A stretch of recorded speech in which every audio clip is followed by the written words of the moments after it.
Hey everyone, Adam here. In today's video, what we're going to be doing is going over how to create a Pinterest campaign step by step. And this is going to be an e-commerce example, but this works for really any industry. So without further ado, let's dive straight into it. So first things first, what you're going to do is after you create your account, what you're going to do is you're going to go ahead and create a campaign. Okay. Pretty straightforward. And then once you get to this point here, you basically have three different options. First one here is basically building awareness. Second is driving consideration. And third is like getting conversions. Building awareness, I think that's more for like the huge brands. If you're Nike, something like that, that would make a bit more sense. Driving consideration, I think that's if you're in the early stages, you don't have any data on the pixel or anything like that on your website. That would really help, get a lot more traffic and basically, build up the data in the pixel. And then third is really getting conversions. So this could be used for not only lead generation, but also if you're in e-commerce, driving conversions, driving actions on your website to get, shoppers and people buying essentially. And for this one here, you have conversions and catalog sales. In this case, what we're going to do is we're just going to do consideration because on this account here, I don't have the conversion data set up. So what I would typically recommend is, if I take an example, just pull up Supergoop, just a quick example. You can see here they have the Pinterest tag installed. And so what that's doing is basically able to, collect data for them. Everyone has come to the site, everyone's, gone to a product page, added a cart, initiate checkout and bought. And then basically once you have that installed, you're able to actually do this. So I'll create that in another video on how to set that up. Very straightforward, very quick. But for today's demonstration, we're just going to do this. And then what we're going to do is you're going to name the campaign. So what I typically do is just separate it out by country and then basically where in the funnel you're doing it. So if we're going to be reaching new people in this example, I just like to call it cold traffic. And then basically if someone's like either, engaged with you or actually, been to the site, then I would call that warm or hot traffic. But in today's video, what we're going to do, we're going to do US and Canada. So because I'm in Canada right now and we'll just, and it automatically selects Canada, we'll add US in, and then we'll just go cold. For this one. So we know exactly which countries we're targeting, and then we also know where in the funnel they are as well. And then in terms of campaign budget type, when we talk to Pinterest, they typically recommend around $25 a day to start. In reality, you don't need to start at $25 a day. You can start at less. You can start as little as $5 or $10 a day if you really need to. You can also do higher. If you have higher budget and you want to get data quicker and you want to move quicker, you can absolutely do that. Today's demonstration, we'll just do 25 to start. Keep it simple. And then you also have an option of doing lifetime or daily budgets. So if you're basically just doing an evergreen campaign, I just recommend daily. Lifetime is if it's kind of like a seasonal campaign, if we're doing some sort of promotion, anything like that. We'll do like set a start date and end date for the campaign and then set like a lifetime budget, how much we're willing to budget for it. That's what it really helps out for that. And what's nice about the lifetime budgets for the promotions is, if you set like a budget of $1,000 or something like that, for a 2-week period, it's going to spend the $1,000 whenever it's, whenever like it's getting a lot more conversions one day, it's going to allocate more budget towards that day. So lifetime budgets can be very, very helpful for scaling up during like crucial time periods. So in today's presentation, we'll just do daily. And then what we'll do is we'll just do run continuously. And the first thing here is add group name. What I typically like to do is name it based off the audience we're going to target. So in this case, what we're going to do is we're going to do men's fashion, men's shoes, and women's shoes. So we'll just call this men's, we'll just do interests because we're just going to do interests, men and women's fashion. So we'll just do it for that. Now, for the targeting details, they give you a few options. You can reconnect with the users. That's when, you can basically retarget everyone with the pixel. Everyone has like been to the site and all that kind of stuff with the Pinterest tag helper. We're not going to do that in this presentation here. We can do that in another one. But basically in this one, we'll just do finding new customers. So we'll select that one.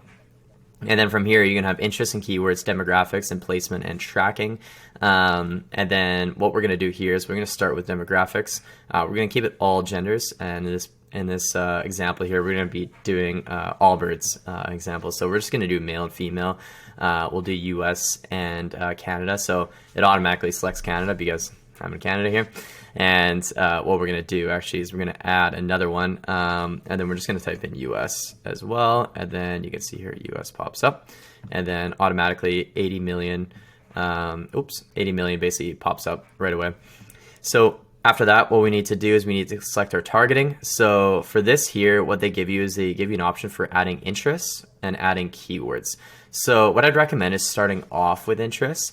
You can narrow it down whatever's working, and then you can also launch another ad group with just keywords, or you can basically start adding them in after. You can do a bit of a mix, but in this case, what we'll do is we'll just start with interests. Interests work really, really well, we find. And what we'll do here is we'll do men's fashion, women's fashion, men's shoes, and women's shoes. So what we'll do is we'll scroll down, we'll find men's fashion, and then inside of men's fashion, what we'll do is we'll do men's shoes. We'll just keep them all, so it's a bit broad. And what we'll do is we'll go women's fashion and women's shoes. And then what you can do is you can start off broad. So you can see here, the audience size comes out to 7.85 million to 8.7. What they typically recommend is anywhere from 2 million to 5 million is a good range, or a little over 5 million is completely fine.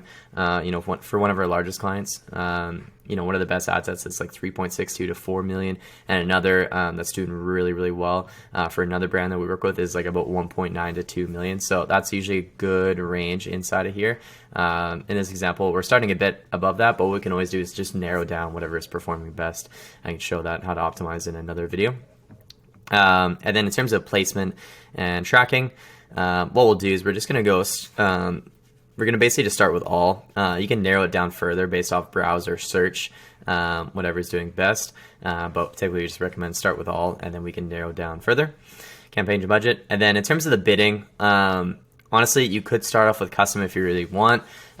We typically, honestly, across all platforms, Meta included, Snapchat, everything, we really just do automatic. We really just focus on like the main things, which is like the ad, the product, the ad copy and the targeting, and maybe just a bit of the structure of everything, over, like the bidding and like those little minute details. So in this case, what we're gonna do is we're gonna do automatic. And then now let's get into the ads. So if you already have, a Pinterest, basically a page already up, you can actually just select a pin from one of the boards that you've already done. In this case, it's a brand new account, so we don't have that. So we're gonna go ahead and hit create pin. And what we're gonna do is we have a couple ads all ready to go. And just before that, I just want to cover a quick couple notes in terms of best practices for ads. So you can refer to this article here from Pinterest. Takes you to the pins best practices. So what we find works best in terms of Pinterest is this right here. So in terms of standard pins, what you want to do is kind of you want to separate first and foremost videos and photos. You don't want to mix them two together in terms of the ads. So what we're going to do in this case, we're going to launch two ads, and they're going to be both photo ads. Okay. But if you have videos to launch, I would separate them out into another ad set, another ad set, ad group. And the reason why is because if you have them mixed together, it tends to favor videos and it pushes all the budget there. So what we figure is it's best to just separate them out.